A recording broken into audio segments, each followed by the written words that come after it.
তৃতীয় অধ্যায়। এবার মূল দাবি, প্রশংসা করেছি, পরিচয় দিয়েছি, আমরা তোমার বান্দা। এবার প্রশ্ন হচ্ছে চাও কি? পরিচয় তো শুনলাম, চাও কি? আল্লাহ রাব্বুল আলামিন আমাদেরকে শিখায় দিলেন কত বড় মেহেরবান তিনি, কত দয়ালু তিনি। তার কাছে চাওয়ার ভাষাটাও তিনি আমাদের শিখাই দিলেন। জনে কোন সুবহানাল্লাহ। রব্বুল আলামিন আমাদের শিখালেন এভাবে চাও, ইহদিনাস সিরাতাল মুস্তাকিম সিরাতাল্লাযীনা আন'আমতা আলাইহিম গায়রিল মাগদুবি আলাইহিম ওয়ালাদ-দাল্লিন।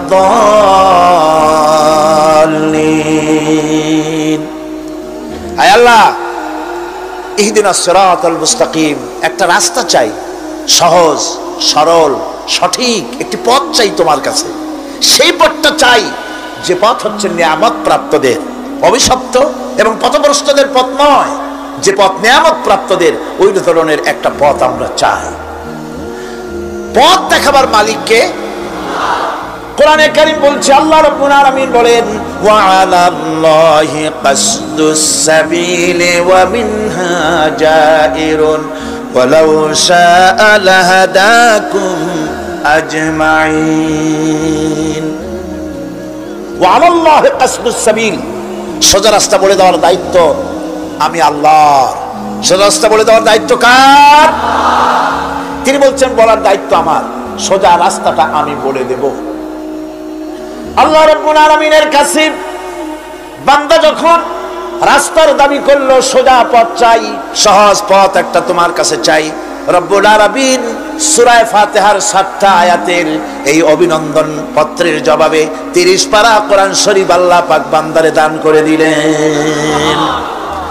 জবাবে বলে দিলেন, ওয়া আনি'বুদুনি হাযা সিরাতুম মুস্তাকিম।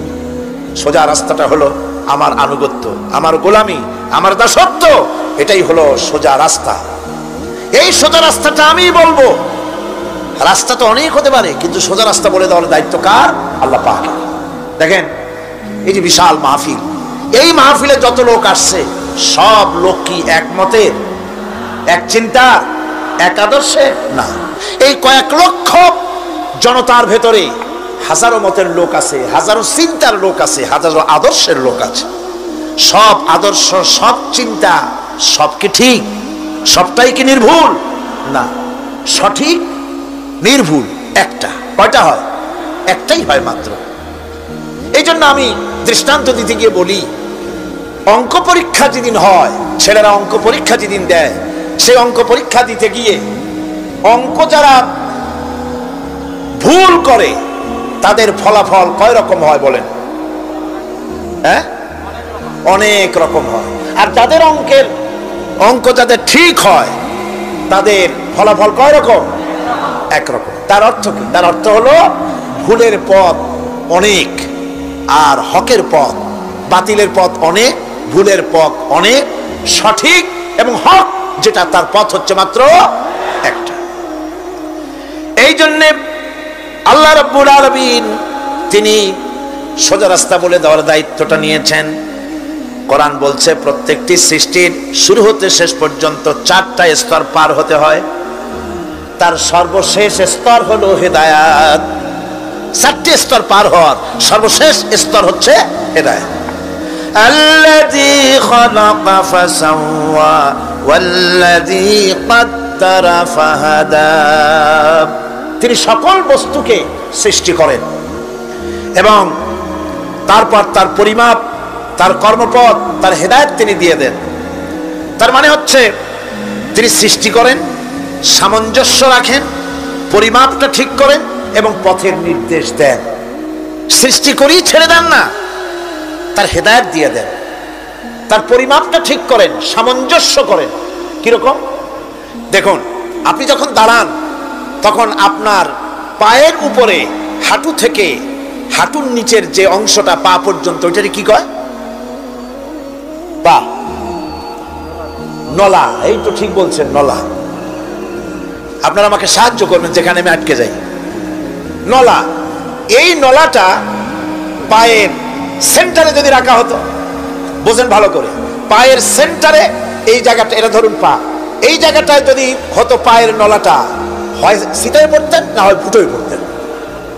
আল্লাহ পাক বলছেন শুধু সৃষ্টি করি না, সামঞ্জস্য এবং পরিমাপ ঠিক করি। মাপ মতো পাটা সামনে গোড়ালির কাছে নলাটা বসায় দেওয়া হয়েছে, যাতে আপনি চিত না হন, বুটো হয়ে না পড়েন। সুবহানাল্লাহ কইতে ইচ্ছা করে না? এই নলাটা যদি আঙ্গুলের দিকে আসতো আর পাটা যদি পিছনের দিকে বেশি অংশ থাকতো, যতই সামনে হাঁটতেন ততই পিছনে চলে যেতেন।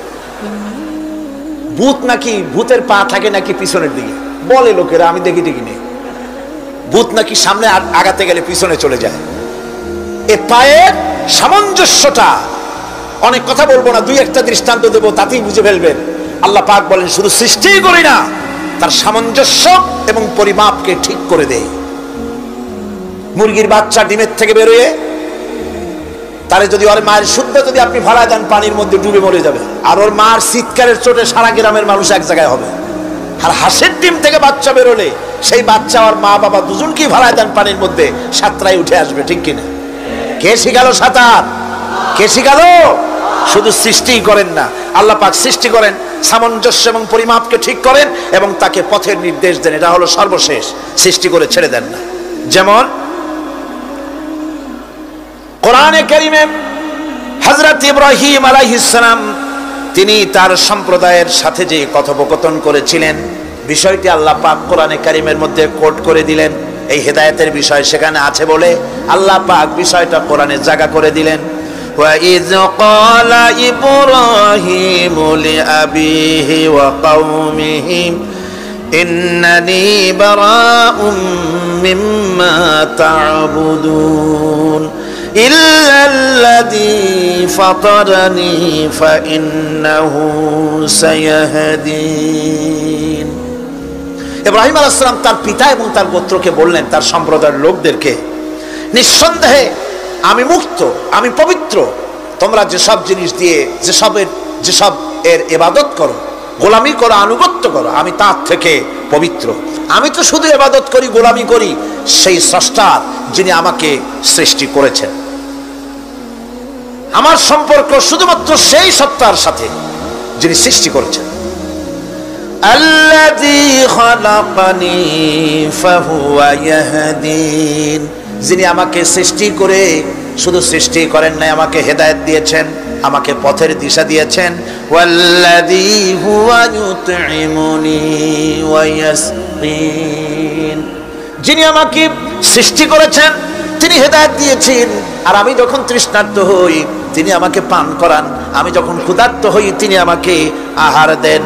ওয়াইদা মারিতু ফাহুয়া ইয়াশফিন, আর যখন অসুস্থ হই তখন তিনি আমাকে রোগ মুক্ত করে দেন। সুবহানাল্লাহি ওয়া বিহামদিহি। তাহলে কি হলো? অর্থাৎ যে প্রতিপালক, তার প্রতিপালন পদ্ধতি আমার সকল প্রয়োজন মিটান, যিনি আমাকে পান করান, আহার করান, অসুস্থ হলে যিনি আমাকে সুস্থ করেন। হেদায়েতের কামটা তিনি আরেকজনের জন্য রাখেন নাই, তিনি আমার হেদায়েতের ব্যবস্থাও করেছেন। ভাইরা আমার, আল্লাহ রাব্বুল আলামিন শুধু সৃষ্টি করেন নাই, সৃষ্টি করে হেদায়েত দিয়েছেন, মানুষকে হেদায়েতের রাস্তা বলে দিয়েছেন। সঠিক পথ কোনটি সেই পথের কথাও তিনি পরিষ্কার করে বলে দিয়েছেন। এই জন্য আল্লাহ পাক বলেন, কোরআন মাজিদ হেদায়েতকে বিরাট দান বলে ঘোষণা করেছে। মানুষের জন্য যে হেদায়েত আল্লাহ দিয়েছেন তার সবচাইতে বড় দান, জোরে কোন সুবহানাল্লাহ। ইন্না খালাকনাল ইনসানা মিন নুতফাতিন আমশাজিন নাবতালিহি ফাজআলনাহু সামিআম বাসীরা। আমি মানুষের মিলিত শুক্র দ্বারা, নুতফা দিয়ে আমি মানুষ সৃষ্টি করেছি এবং তাকে একে একে বিভিন্ন স্তর পার করেছি। তাকে শ্রবণ শক্তি দিয়েছি, তাকে দর্শন শক্তি দিয়েছি। ইন্না হাদাইনাহুস সাবিলা ইম্মা শাকিরান ওয়া ইম্মা কাফুরা। নিশ্চয়ই আমি তাদেরকে তাদের কর্মপন্থা প্রদান করেছি, আমি তাদেরকে হেদায়েত দিয়েছি, চলার পথের দিশা দিয়েছি। এখন ইচ্ছে করলে সে কৃতজ্ঞ হতে পারে, ইচ্ছে করলে অকৃতজ্ঞতার পথও অবলম্বন করতে পারে। আমি তাকে হেদায়েত দিয়ে দিয়েছি, পথ দেখিয়ে দিয়েছি। ডান এবং বাম দুটি রাস্তা আল্লাহ পাক দেখিয়ে দিয়েছেন। আসহাবুল ইয়ামিন, আসহাবুশ শিমাল, একটা ডানপন্থী আর একটা বামপন্থী। আমাদের দেশে কিছু লোক আছে নাম মুসলমান, কিন্তু বলে যে আমরা বামপন্থী আন্দোলন করি। অথচ সমস্ত ডানপন্থীদের জায়গা হবে জান্নাতে যদি জান্নাতের আমল করতে পারে। ডানপন্থীদের নেতা হচ্ছেন দুনিয়ার সমস্ত পয়গম্বরেরা, আর বামপন্থীদের নেতা হলো শয়তান। বামপন্থীদের নিয়ে শয়তান যাবে কিয়ামতে জাহান্নামে। আল্লাহ পাক রাস্তা বলে দিয়েছেন। আল্লাহ রাব্বুল আলামিন বলেন, আলাম নাজআল লাহু আইনাইনি ওয়া লিসানান ওয়া শাফাতাইন ওয়া হাদাইনাহুন নাজদাইন। আমি কি তোমাদের দুটি চক্ষু দেই নাই, দেখার জন্য দুটো চোখ দেই নাই? আমি কি তোমাদেরকে কথা বলার জন্য দুটো ঠোঁট দেই নাই? এরপরে আমি কি তোমাদেরকে ভালো মন্দ বোঝার জন্য আমি কি হেদায়েত দেইনি? ভালো মন্দ সবটা বোঝার জন্য আমি তোমাদেরকে হেদায়েত দিয়েছি। সুতরাং এই হেদায়েতের রাস্তা ছেড়ে দিয়ে তোমরা নিজেদেরকে গুমরাহির মধ্যে ডুবিয়ে দিও না। আমার দেওয়া হেদায়েতের রাস্তায় নিজেদেরকে পরিচালিত করার জন্য প্রচেষ্টা করো। আল্লাহ পাক বলেন, والذين جاهدوا فينا لنهدينهم سبلنا وإن الله لمع المحسنين। যারা আমাকে পাওয়ার জন্য সাধনা করেছে তাদের পথ প্রদর্শন করা আমার জন্য অবশ্য কর্তব্য। অন্য জায়গায় আল্লাহ পাক বলেছেন, ওমান ইয়াত্তাকিল্লাহা ইয়াজআল লাহু মাখরাজা। যে ব্যক্তি আমাকে ভয় করে চলে, আমার প্রতি আশা করে, ভরসা করে, তার জন্য আমি রাস্তা তৈরি করে দিই। সুবহানাল্লাহ। সুতরাং হেদায়েত আল্লাহ পাক দিয়েছেন, এমন নয় যে তিনি রাস্তা তৈরি করেন নাই। কোরআন খোদাই হেদায়েতের নাম দিয়েছে হুদা। খোদাই হেদায়েতের নাম কি? হুদা। এই কোরআনের এক নাম হচ্ছে, এই কোরআনের এক নাম কি? কোরআন বলছি, فمن تبع هداي فلا خوف عليهم ولا هم يحزنون। আমার এই কোরআন, এই হেদায়েত যারা মানবে, এটাকে যারা অনুসরণ করে চলবে, এটার আইন কানুন যারা মেনে চলবে, ওদের জন্য কোনো ভয় নাই, কোনো চিন্তাও নাই, কোনো ভয় নাই, কোনো চিন্তা নাই যারা এই কোরআনের হেদায়েতকে মেনে চলবে। আল্লাহর হেদায়েত হলো সবচেয়ে বড় হেদায়েত। আল্লাহ পাক বলছেন, কুল ইন্না হুদাল্লাহি হুয়াল হুদা ওয়া উমিরনা লিনুসলিমা লিরাব্বিল আলামিন। হে রাসূল, আপনি বলুন, আল্লাহর হেদায়েত হলো সবচেয়ে বড় হেদায়েত। অর্থাৎ আল্লাহ যে রাস্তা দিয়েছেন, আল্লাহ যে কোরআন দিয়েছেন, এর থেকে বড় হেদায়েত মানুষের জন্য আর কিছু হতে পারে না। আল্লাহ পাক বলেন, ওয়ালান তারদা আনকাল ইয়াহুদু ওয়ালান নাসারা হাত্তা তাত্তাবিআ মিল্লাতাহুম কুল ইন্না হুদাল্লাহি হুয়াল হুদা। স্মরণ রাখুন হে নবী, ইহুদিরা, খ্রিস্টানেরা কিছুতেই আপনার প্রতি খুশি হবে না যতক্ষণ পর্যন্ত আপনি ইহুদি হবেন অথবা খ্রিস্টান হবেন। ওরা কোনোদিন মুসলমানদের উপরে রাজি হবে না, খুশি হবে না। মনে রাখতে হবে, একমাত্র সঠিক পথ ইহুদিদের পথ সঠিক নয়, নাসারাদের পথ সঠিক নয়। আসল পথ হলো আল্লাহ পাকের পথ। কার পথ আসল? আসল রাস্তা, আসল পথটি আল্লাহ পাক কোরআনে কারীমের মধ্যে বিশদভাবে বলে দিয়েছেন। এবং ইহদিনাস সিরাতাল মুস্তাকিমের ব্যাপারে আল্লাহ পাক কোরআনে সাফ করে বলে দিয়েছেন যে আমি এর বিনিময়ে তোমাদেরকে কোরআন দিলাম। বস্তুত ইহদিনাস সিরাতাল মুস্তাকিম এর জবাব হলো ওয়া ইন্নাল্লাহা রাব্বি ওয়া রাব্বুকুম ফা'বুদুহু হাযা সিরাতুম মুস্তাকিম। নিঃসন্দেহে আল্লাহ তোমাদের এবং আমাদের রব, আর সুতরাং তারই উপাসনা করতে হবে, এটাই দ্বীনের সরল পথ। আর এটা কোনো নতুন পথ নয়। আল্লাহ যে পথটা দিয়েছেন রাসূল করিম সাল্লাল্লাহু আলাইহি ওয়াসাল্লামের মাধ্যমে, সেটা কি কোনো নতুন পথ? না। কোরআন বলছে এটা নতুন পথ নয়। শারা'a লাকুম মিনাদ দীন মা ওয়াসসা বিহি নূহান ওয়াল্লাযী আওহাইনা ইলাইকা ওয়া মা ওয়াসাইনা বিহি ইব্রাহিম ওয়া মূসা ওয়া ঈসা আন আকিমুদ-দীন ওয়া লা তাতাফাররাকু ফীহি। শারা'a লাকুম মিনাদ-দীন, এই দিন তিনি তোমাদের জন্য সেই দিনই মনোনীত করেছেন যা হযরতে নূহ আলাইহিস সালাম এর উপরে তিনি ওসিয়ত করেছেন।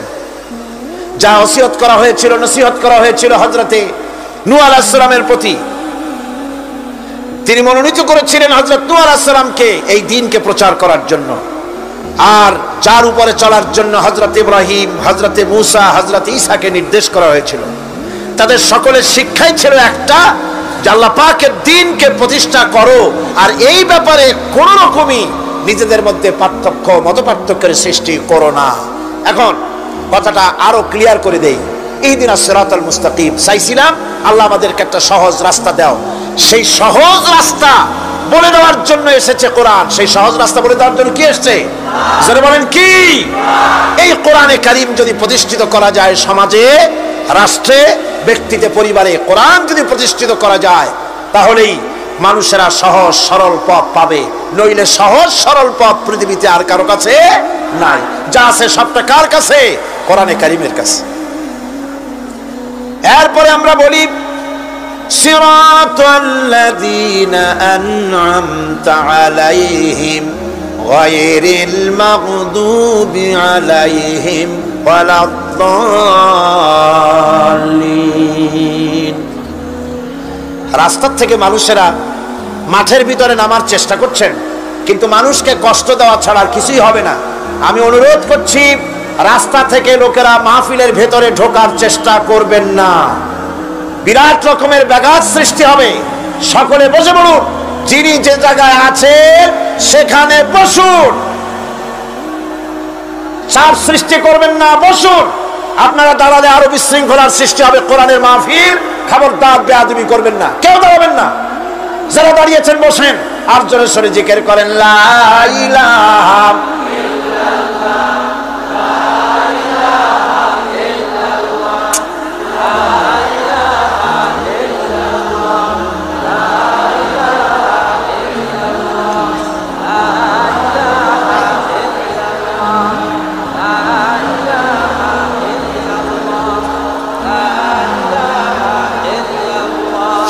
লা ইলাহা ইল্লাল্লাহ, জোরে করেন লা ইলাহা ইল্লাল্লাহ, লা ইলাহা ইল্লাল্লাহ,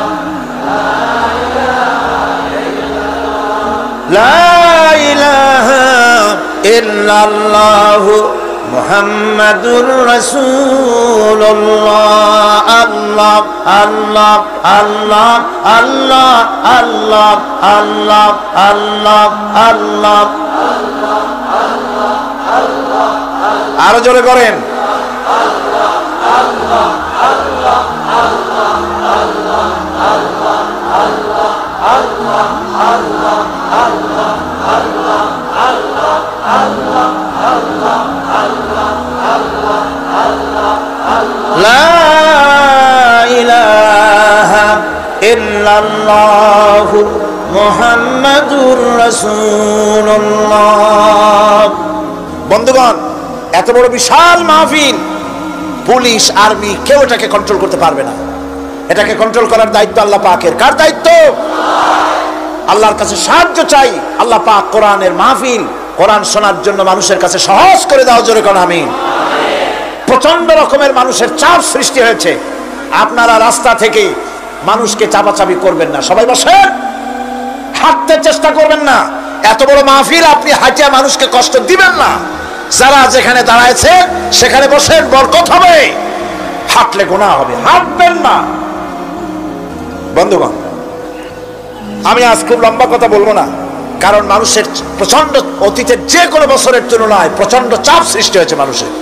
আমি কথা গোছায় আনতেছি। সিরাতুল মুস্তাকিম, এজন্য মডেল দরকার। কার অনুসরণ করব? আল্লাহ পাক শিখায় দিলেন, সিরাতাল্লাযীনা আন'আমতা আলাইহিম। পড়েন সবাই, সিরাতাল্লাযীনা আন'আমতা আলাইহিম গায়রিল মাগদুবি আলাইহিম ওয়ালাদ-দাল্লিন। আয় আল্লাহ, অনুগ্রহপ্রাপ্ত দল, সেই রাস্তা, অনুগ্রহপ্রাপ্তদের রাস্তা চাই। তোমার মনোনীত ব্যক্তি, অনুগ্রহপ্রাপ্ত যারা, তাদের পথ অনুসরণ করতে চাই। এই অনুগ্রহপ্রাপ্ত দল কারা, সে কথা কোরআন শরীফে বলা হয়েছে। আল্লাহ রাব্বুল আলামিন বলেন, وَمَن يُطِعِ اللَّهَ وَالرَّسُولَ فَأُولَئِكَ مَعَ الَّذِينَ أَنْعَمَ اللَّهُ عَلَيْهِمْ مِنَ النَّبِيِّينَ وَالصِّدِّيقِينَ وَالشُّهَدَاءِ وَالصَّالِحِينَ وَحَسُنَ أُولَئِكَ رَفِيقًا। আর যে ব্যক্তি আল্লাহ এবং রাসূলের আনুগত্য স্বীকার করলো, নিঃসন্দেহে সে অনুগ্রহপ্রাপ্তদের সঙ্গী হলো। সেই অনুগ্রহপ্রাপ্ত কারা? নবীজির 4 শ্রেণীর লোক। কয় শ্রেণী? বলেন সবাই, কয় শ্রেণী? নবীজিন, সিদ্দিকিন, শুহাদা, সালিহিন। এই 4 শ্রেণীর লোক হচ্ছে আল্লাহ পাকের অনুগ্রহপ্রাপ্ত লোক। কোন আলহামদুলিল্লাহ। এরাই হলো অনুগ্রহপ্রাপ্ত দল। এখন নবী কারা? নবী হচ্ছেন যারা নাকি আল্লাহ পাকের কাছ থেকে ওহী প্রাপ্ত হয়েছেন, নিখিল মানুষের চিরন্তন শান্তি এবং কল্যাণের জন্য আল্লাহ পাকের নিকট থেকে সত্যের বিধান লাভ করেছেন। তারাই হচ্ছেন নবী, যারা আল্লাহ পাকের কাছ থেকে ওহী প্রাপ্ত হয়েছেন। আর নবীরা হচ্ছেন মাসুম, নবীরা হচ্ছে বেগুনাহ। নবীদের কোনো ভুল নাই, নবীদের কোনো গুনাহ নাই। কারণ সুবহানাল্লাহ, এই পৃথিবীর মধ্যে সুপার কোয়ালিটির মানুষ, সর্বশ্রেষ্ঠ মানুষ কারা? নবীরা। সর্বশ্রেষ্ঠ মানুষ কারা? এখানে আবার এক শ্রেণীর লোকেরা বলে যে নবীরে মানুষ কওয়া যাবে না। আছেন এমন লোক, নবীরে মানুষ কওয়া যাবে না। কেন? কেন? নবীর সম্মান কত। আচ্ছা, নবীরে মানুষ বলবো না তো বলবোটা কি? নবীরা কি ফেরেশতা? যদি ফেরেশতা বলি তাহলে কি নবীদের মর্যাদা বাড়ানো হলো? বলেন আপনারা, বাড়ানো হলো? তাহলে নবীদের কি বলবো? তারা কি জেন? যদি জেন বলি তাহলে তাতে কি মর্যাদা বাড়বে? সবচাইতে মর্যাদা বেশি কার? মানুষের। সুতরাং এক শ্রেণীর লোকেরা খামোখাই আলেম নামধারী লোক, অথচ নবীকে মানুষ বলতে রাজি না। কোরআনে কারীম সাফ করে আল্লাহ পাক পরিষ্কার করে বলেছেন, কুল ইন্নামা আনা বাশারুম মিসলুকুম ইউহা ইলাইয়া আন্নামা ইলাহুকুম ইলাহু ওয়াহিদ। নবী বলুন, আমি তোমাদের মতো মানুষ, আমার উপরে ওহী আসে। ইন্নামা আনা বাশারুম মিসলুকুম, তোমাদের মতো মানুষ। একটু ভালো করে বিষয়টা বোঝেন। আরো বলেছি আমি, আজকে আবার স্মরণ করায় দেই। আল্লাহ শিখাই দিচ্ছেন, বলুন আমি তোমাদের মতো মানুষ, ফেরেশতা নই, জিন নই, আমার কাছে ওহী আসে। পার্থক্য এখানে। তবে আরো পার্থক্য আছে, সেটা হচ্ছে আমরা হচ্ছি সাধারণ মানুষ, নবীরা হচ্ছেন অসাধারণ মানুষ। সুবহানাল্লাহ। আমরা হচ্ছি মানব, রাসূল আল্লাহর পয়গম্বর হচ্ছেন মহামানব। কথা বুঝে আসছে? তার মানে হলো আমরা সাধারণ মানুষ। সাধারণ মানুষেরা গুনাহ করতে পারে, ভুল করতে পারে, সব রকমের গুনাহ করতে পারে। নবীরা কোনো গুনাহ করতে পারেন না। আল্লাহ পাক তাদের দিয়ে গুনাহ করান না। আল্লাহ পাক ফেরেশতা দিয়ে, আপন কুদরত দিয়ে নবীদেরকে হেফাজত করেন। সুবহানাল্লাহ। সুতরাং এই কথা বিশ্বাস করতে হবে, সমস্ত নবীরা হচ্ছেন মানুষ। নবীদের আদর্শই কেবলমাত্র আদর্শ, সেই আদর্শকেই গ্রহণ করতে হবে, তাকেই একমাত্র নেতা হিসাবে গ্রহণ করতে হবে। আমার নেতা বলতেও রাজি না। মুশকিল কি এক জায়গায়? কয় যে নেতা বলা যাবে না। কেন? কয় যে ওই যে মানুষেরা বলে, স্লোগান দেয়, আমার নেতা, তোমার নেতা, অমুক তমুক, হেন তেন। তো এগুলির সাথে নবীরে মিশানো এটা ঠিক না। আচ্ছা, নবীরে নেতা কব না, কবটা কি? নবী কি হয় নেতা হবে, না হয় অনুসারী হবে, এর বাইরে তো কিছুই নাই। হয় ইমাম, না হয় মুক্তাদি। বাইরে কি? বাইরে তো নাই কিছু। সুতরাং নবী কি মুক্তাদি হবে? নবী কি অনুসারী হবে? নিশ্চয়ই হাজারবার নবী হচ্ছেন ইমাম, নবী হচ্ছেন নেতা। আমরা যখন আরবিতে বলি, ওনারা নিজেরাও আরবিতে বলেন, তখন কোনো আপত্তি হয় না। আল্লাহুম্মা সাল্লি আলা সাইয়্যিদিনা মুহাম্মদ, সাইয়েদানা মানে হচ্ছে আমাদের লিডার, আমাদের নেতা। সাইয়েদানা যখন বলে তখন আপত্তি করে না, কিন্তু আমাদের নেতা বললেই আপত্তি করেন। বাংলা ভাষা, বাংলাদেশি মানুষ হইয়া বাংলা ভাষার প্রতি গভীর জ্ঞান দেখলে দুঃখই হয়। বন্ধুগণ, মনে রাখতে হবে নবী হচ্ছেন মাসুম, বেগুনাহ এবং নেতা, আর মুহাম্মদ সাল্লাল্লাহু আলাইহি ওয়াসাল্লাম হচ্ছেন বিশ্ব নেতা, এটা কোনো সন্দেহ নাই। এই নবীর অনুসরণ করতে হবে। সিদ্দিকিন হচ্ছে সত্যকে যারা উদার, উন্মুক্ত, অকুণ্ঠ চিত্তে, দ্বিধাহীন ভাবে যারা গ্রহণ করেছে, এর বিপরীত যারা করেই নাই, তারাই হচ্ছেন সিদ্দিকিন। হযরতে, যেমন একটা দৃষ্টান্ত, হযরতে আবু বকর সিদ্দিক রাদিয়াল্লাহু তাআলা আনহু, মেরাজ থেকে হুজুর ফিরে এসেছেন সকালবেলায়, ফজরের নামাজ পড়ে বসেছেন কাবা শরীফে, তিনি বসে আছেন। তো তখন আবু জাহেল এসে বলছে, মুহাম্মদ সাল্লাল্লাহু আলাইহি ওয়াসাল্লাম, প্রত্যেক দিনই তো নতুন নতুন কথা কও, আজকে কোনো নতুন কথা আছে? হুজুর বললেন, হ্যাঁ নতুন কথা আছে। কি? বলে, এই তো শেষ রাত্রে জিবরাইল ছিল, আমারে নিয়ে গেল বাইতুল মুকাদ্দাসে, জেরুজালেমে গিয়ে নামাজ পড়লাম, ওইখান থেকে মহাকাশ পাড়ি দিলাম, 7 আকাশ পাড়ি দিলাম, সিদরাতুল মুনতাহা গেলাম, আরশে আজিম ভ্রমণ করলাম, আল্লাহর সাথে কথা কইলাম, জান্নাত জাহান্নাম দেখলাম, তারপরে আবার এই আয়েশা নামাজ পড়িয়া তোমাদের সাথে কথা বলতেছি। আবু জাহেল কয় যে, খাইস যাও, মাথাটা একটু ভালো ছিল, এখন তাও সর্বনাশ হয়ে গেছে। ভাই মুহাম্মদ সাল্লাল্লাহু আলাইহি ওয়াসাল্লাম, তুমি যা বললা এই কথাটা আমি কি হুবহু মানুষের কাছে বলবো? হুজুর বলছেন, অবশ্যই বলো গিয়ে। আবু জাহেল চিন্তা করলো, দিস ইজ দ্য মোমেন্ট, এটাই হলো আসল সুযোগ পেয়ে গেছে মানুষকে বিভ্রান্ত করার জন্য। সবার আগে ছুটে চললো হযরত আবু বকর রাদিয়াল্লাহু তাআলা আনহুর বাড়িতে, যে বলছেন, আবু বকর শুনেছো? বলে, কি? মুহাম্মদ সাল্লাল্লাহু আলাইহি ওয়াসাল্লাম এই রকমের কথা বললো, বেচারার মাথাটা যাও ভালো ছিল, শেষ। হুজুর বলছেন, আবু জাহেল, আমার রাসূল কি এরকম বলেছেন? আবু জাহেল বলছে, আমার নিজ কানে শুনে আসলাম, এখনো তিনি সেখানে বসা। হযরত আবু বকর বলেন, আবু জাহেল, আমার আল্লাহর নবী তিনি যদি এরকম কথা বলে থাকেন, তাহলে আমি কোনো সন্দেহ পোষণ করি না, অবশ্যই আল্লাহ রাব্বুল আলামিনের হাবিব যা বলেছেন তা সত্য। হযরত আবু বকর রাদিয়াল্লাহু তাআলা আনহু মসজিদে হারামে আসলেন, হুজুরকে জিজ্ঞেস করলেন, হুজুর, আবু জাহেল আমাকে এইসব কথা বললো, এগুলি কি ঠিক? হুজুর বললেন, হ্যাঁ। তিনি ঘটনা বয়ান করলেন। হযরত আবু বকর বললেন, হে রাসূল, আপনি যা বলেছেন সত্য বলেছেন, আপনার মেরাজ ঠিক হয়েছে, সঠিক হয়েছে, সন্দেহ নাই। হুজুর বলেন, আবু বকর, তুমি তো শুধু আবু বকর নও, তুমি সিদ্দিক। সত্যকে যারা অকুণ্ঠ চিত্তে, অকুণ্ঠ চিত্তে, দ্বিধাহীন ভাবে যারা সত্যের সামনে মাথা নত করেছে, গ্রহণ করে নিয়েছে, দ্বিমত পোষণ করে নাই, কোন রকমের দুষ্ট বুদ্ধির আশ্রয় গ্রহণ করেনি, উল্টাপাল্টা করেনি, এই সমস্ত মানুষেরই হলো সিদ্দিক। আর এদের দলকেই সিদ্দিকিন বলা হয়। তাহলে নবীয়িন, সিদ্দিকিন, এনারা হচ্ছেন নেয়ামত প্রাপ্ত। 3 নম্বরে হচ্ছে শুহাদা, সত্যকে যারা সত্যের সাক্ষী দিয়েছে, সত্যের সাক্ষ্যদাতা। সত্য হচ্ছে ইসলাম। সত্য কি? ইসলাম। সত্য হচ্ছে আল্লাহ, সত্য হচ্ছে নবী, সত্য হচ্ছে কোরআন, সত্য হচ্ছে হাদিস। এই মহাসত্যকে যারা স্বীকৃতি দিয়েছে, নিজেদের কথা দিয়ে, কাজ দিয়ে, ধন দিয়ে, সম্পদ দিয়ে, এমনকি নিজের জীবনটা এই রাস্তায় বিলিয়ে দিয়ে, মহাসত্যের চিরস্থায়ী সাক্ষী দিয়ে দুনিয়া থেকে যারা বিদায় হলেন, ওনারা হচ্ছেন শহীদ। আজ রাস্তাঘাটে শহীদ হয়, যার তার নামের আগে শহীদ বসায় দেয়। শহীদ এত সোজা জিনিস নয়। আল্লাহর রাস্তায়, ধর্মের জন্য, ইসলামের জন্য, আল্লাহর জন্য, কোরআনের জন্য, রাসূলের জন্য যারা জীবন দেন, তারাই হচ্ছে শহীদ। এই শহীদদের মর্যাদা আল্লাহ রাব্বুল আলামিন এত বেশি মর্যাদা দান করেছেন। শহীদদের মর্যাদা আল্লাহ পাক দিয়েছেন, কিয়ামতের দিন শহীদদের কোনো বিচার করা হবে না। আল্লাহ রাব্বুল আলামিন শহীদদেরকে বিনা বিচারে জান্নাত দিয়ে দিবেন। শহীদের বিশাল মর্যাদা, বিরাট মর্যাদা।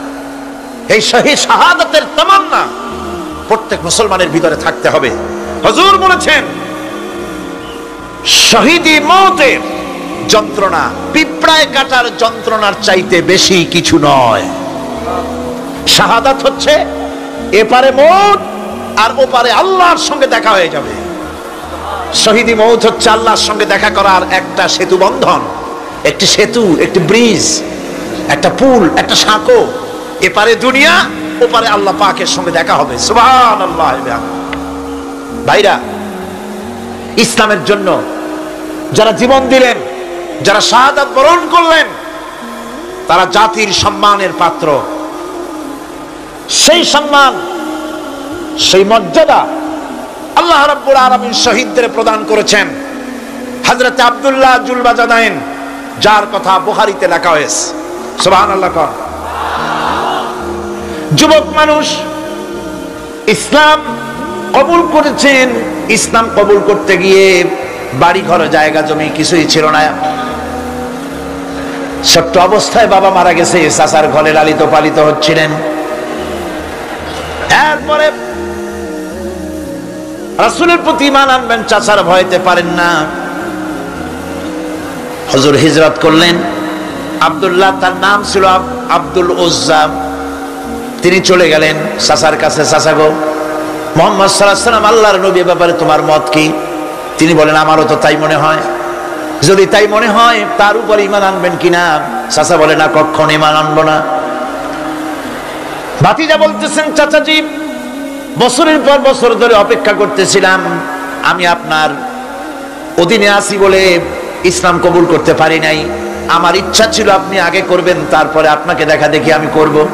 কিন্তু আপনি যখন ইসলাম কবুল করলেন না, আর করবেন না বলে যখন ঘোষণা দিলেন, আপনাকে উপস্থিত রেখে আমি ঘোষণা দিলাম লা ইলাহা ইল্লাল্লাহু মুহাম্মাদুর রাসূলুল্লাহ। চাচা বলছে, ভাতিজা এর পরিণাম জানো? কয় না, জানি না। এর পরিণাম হচ্ছে তুমি আমার বাড়িতে থাকো, আমার বাড়ি ছাড়তে হবে। বললেন রাজি আছি। উট ছাগল ভেড়া ঘোড়া যা দিছি ছাড়তে হবে। বলছে রাজি আছি। চাচা বলছে শুধু তাই নয়, পরনে যে লুঙ্গি আছে, গায়ে যে জামা আছে, আমার পয়সার লুঙ্গি জামা ছাড়তে হবে। ভাতিজা বলছে ঈমানের জন্য যা চাও সব ছাড়িয়ে দেব। জামা লুঙ্গি খুলে ফেলে দিয়ে দিলেন। হাদিস। তিনি চলে গেলেন মায়ের কাছে ওই অবস্থায়। মা এই যুবক ছেলেকে উলঙ্গ অবস্থায় দেখে দুই হাত দিয়ে নিজের চোখ চেপে ধরেছেন। বাবা, তোমার এই অবস্থা কেন? ছেলে বলছেন, মা, ঈমান আনার কারণে আমার এই অবস্থা হয়েছে। মা বলে, বাবারে কি চাও আমার কাছে? আব্দুল উজ্জা বলছে, মা কিচ্ছু চাই না, একটুখানি কাপড় আমারে দাও, আমি বিশ্ব নবী মুহাম্মদ সাল্লাল্লাহু আলাইহি ওয়াসাল্লামের খেদমতে যেতে চাই। মায়ের কাছে পুরানা কম্বল ছিল, কম্বলটা তিনি দিয়ে দিলেন। হযরতে, এখনো তো সে মুসলমান হয়নি, ওই কম্বলটা ছিঁড়ে নিয়ে দুই টুকরা করে কম্বলটা পরলেন, আদাটা তাতে করে হাঁটু ঢাকে না, আর একটা কোন রকম গায়ে দিলেন। এরপরে হেঁটে হেঁটে কষ্ট করে মদিনায় চলে গেলেন। মসজিদে নববীর ভিতরে ঢুকে দরজার কাছে বসা বিশ্বনবী জনাবে মুহাম্মদ রাসূলুল্লাহ সাল্লাল্লাহু আলাইহি ওয়াসাল্লাম মসজিদে নববীতে, যুবক, হাঁটুর উপরে কাপড়, মাথার চুল উস্কো খুস্কো চেহারা, ক্ষুধার্ত চেহারা। হুজুর জিজ্ঞেস করছেন, তুমি কে? তিনি বললেন, আমার নাম আব্দুল উজ্জা। তোমার এই অবস্থা কেন? তিনি বললেন, হুজুর ঈমান আনার জন্য বাড়ি ঘর জায়গা জমিন উট বাছুর সব হারাইছি, এমনকি পরনের লুঙ্গিও আমারে দেয় নাই, মার কম্বলটা ছিঁড়িয়ে এনেছি। নবীজি আসহাবে সুফফার ভিতরে তাকে বসতে দিলেন, তাকে থাকতে দিলেন, আর বললেন তারে কোরআন শরীফ শিখাবা। আব্দুল উজ্জাকে হুজুর বললেন, তোমার নাম উজ্জা নয়, তোমার নাম আব্দুল্লাহ। হাদিস শরীফে এসেছে আল্লাহর কাছে দুইটা নাম বেশি প্রিয়, একটা হচ্ছে আব্দুল্লাহ আর একটা হচ্ছে আব্দুর রহমান। মুসলমান হলেন। এরপরে আসহাবে সুফফার মধ্যে বসে আছেন, কোরআন শরীফ জোরে জোরে তেলাওয়াত করেন।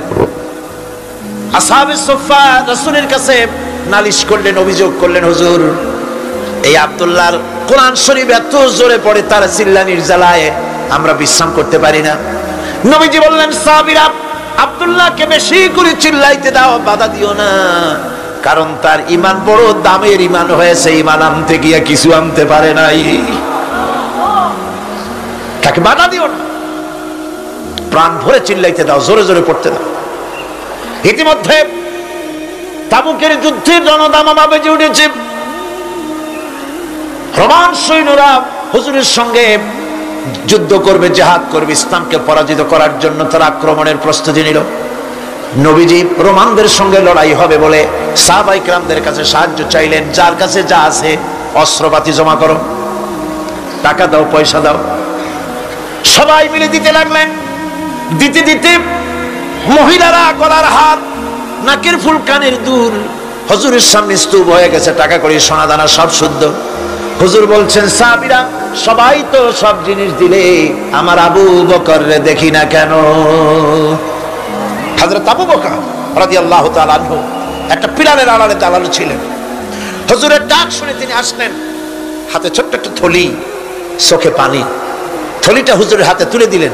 হুজুর থলি ছাড়লেন, দেখা গেল কয়েকটা দিরহাম আর কয়েক কেজি গম, আর কিছু নাই। হুজুর তাকালেন, দেখছেন আবু বকর রাদিয়াল্লাহু তাআলা আনহুর চোখের পানিতে দাড়ি ভিজে ভিজে পড়তেছে।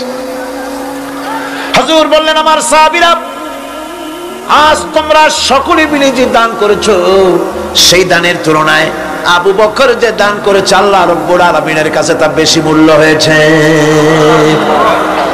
মনের মধ্যে অনেকের প্রশ্ন জাগলো, কেমন করে তা হলো? আমরা এত এত দিলাম। হুজুর জিজ্ঞেস করলেন, ও সাহাবী, তুমি কত দিয়েছো? বাড়ি কত আছে? তিনি বললেন, এত দিছি, এত আছে। তুমি কত দিয়েছো? কত রেখে এসেছো? প্রত্যেকে এরকম বলল। হযরতে ওসমান, হযরতে ওমর, হযরতে আলী রিদওয়ানুল্লাহ তাআলা আলাইহিম আজমাইন, তারাও বললেন, অর্ধেক এনেছি, অর্ধেক থুয়ে আসছি, 2 ভাগ এনেছি, 1 ভাগ রেখে আসছি। সব শেষে নবীজি হযরত আবু বকর রাদিয়াল্লাহু তাআলা আনহুকে প্রশ্ন করলেন, আবু বকর, তুমি কি এনেছো আর বাড়ি কি রেখে এসেছো? হযরত আবু বকর বলেন, ইয়া রাসূলুল্লাহ, ইয়া হাবিবাল্লাহ, আমার বাড়িতে জাগতিক সম্পদ বলতে যা বুঝায় সবটুকু এনে নবীজির কদম মোবারকে দান করে দিয়েছি। আবু বকরের ঘরে এখন আল্লাহ আর তার রাসূল ছাড়া কোনো জিনিস বাকি নাই, যা ছিল সব এনেছি। হুজুর জিহাদে রওনা হলেন 30,000 সৈন্য সাথে, 30,000 সৈন্য নিয়ে নবীজি তাবুকের দিকে চললেন।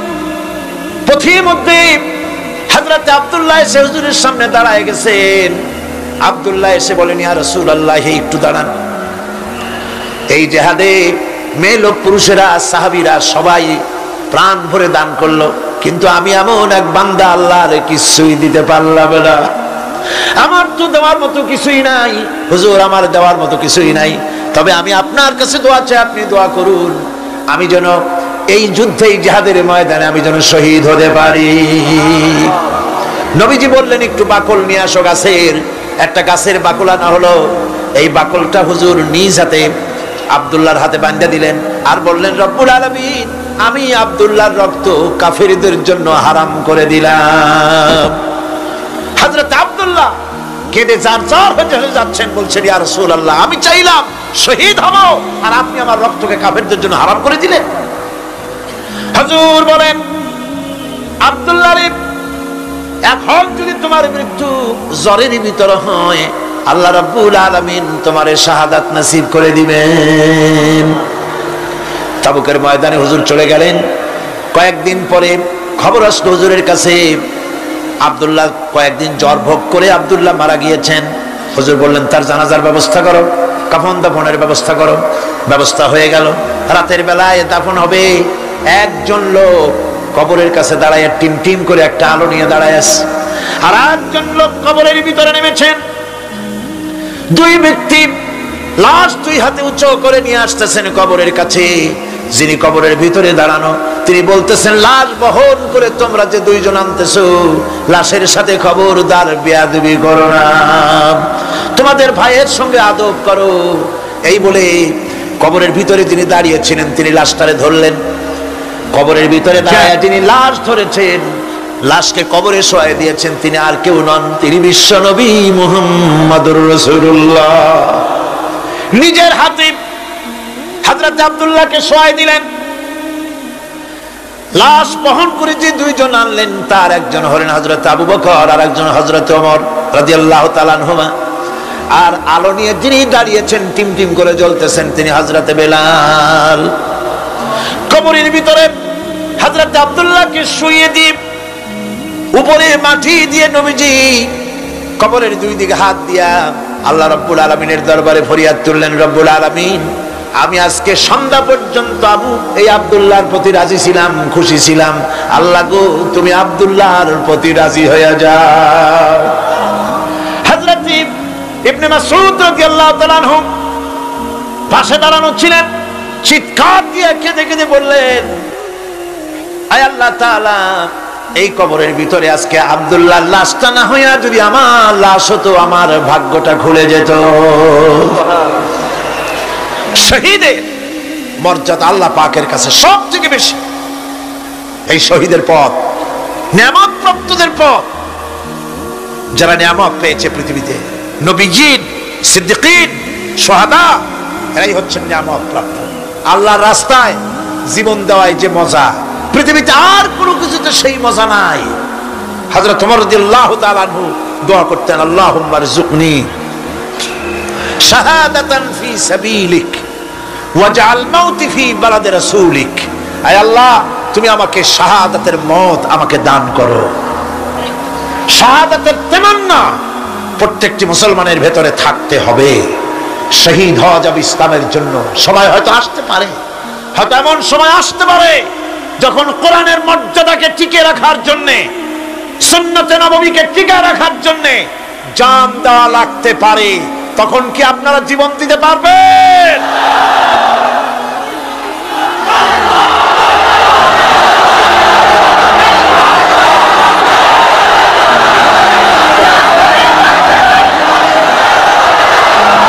এরপরে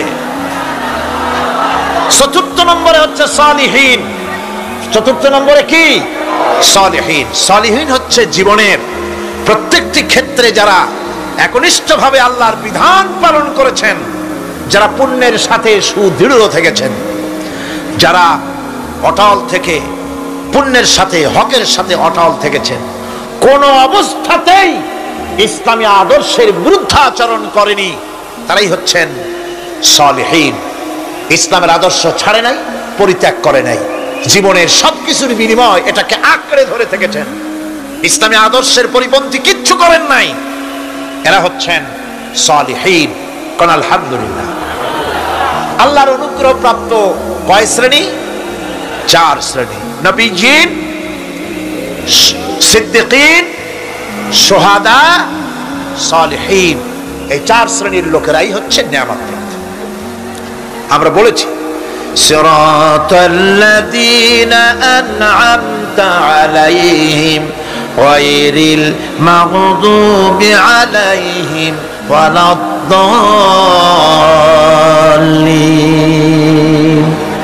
নিয়ামত প্রাপ্তদের পথ চাই, অনুগ্রহ প্রাপ্তদের পথ।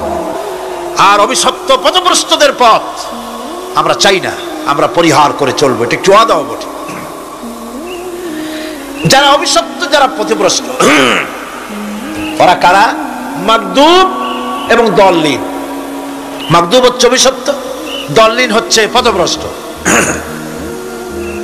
দুনিয়ার সমস্ত মুফাসসিরিন, মুহাদ্দিসিন সব একমত, মাগদুব হচ্ছে ইহুদিরা। মাগদুব কারা? বলেন না কারা? আর দল্লিন, অভিশপ্ত কারা? খ্রিস্টানেরা। বলেন কারা? একটুখানি জোরে সোরে দরুদ শরীফ পড়েন। সালাতুন ইয়া রাসূলুল্লাহ আলাইকুম, সালামুন ইয়া হাবিবাল্লাহ আলাইকুম। জোরে পড়েন।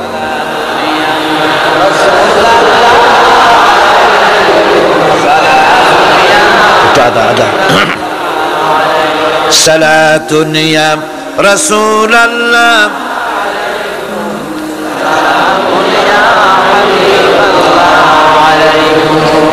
ভাইরা, ইহুদিদের অভিশপ্ত হওয়ার কারণটা কি? আল্লাহ রাব্বুল আলামিন বলেন, শোনো কারণ কি। وَضُرِبَتْ عَلَيْهِمُ الْمَسْكَنَةُ ذَلِكَ بِأَنَّهُمْ كَانُوا ইয়াকফুরুনা বিআয়াতিল্লাহি ওয়া ইয়াকতুলুনাল আমবিয়া বিগাইরি হক যালিকা বিমা আসাউ ওয়া কানু ইয়াতাদুন।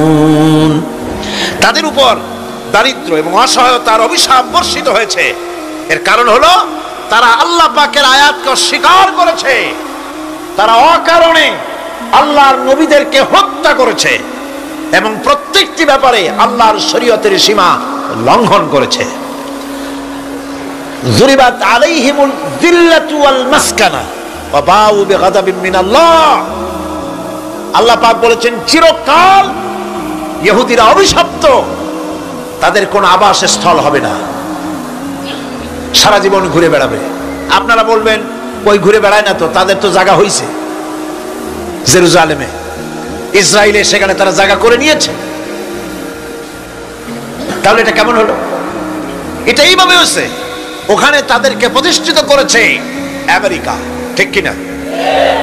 আল্লাহ পাক কোরআন শরীফের মধ্যে বলেছেন যদিও মানুষের সাহায্যে কোনো জায়গায় তাদেরকে আল্লাহর ইচ্ছায় অথবা মানুষের সাহায্যে কোথাও যদি জায়গা হয়, অপমানের জীবন যাপন করতে হবে সারাটা জীবন কিয়ামত পর্যন্ত, দুঃখে দুঃখে মরতে হবে, দেশে দেশে ঘুরে বেড়াতে হবে ভিক্ষুকের মতো।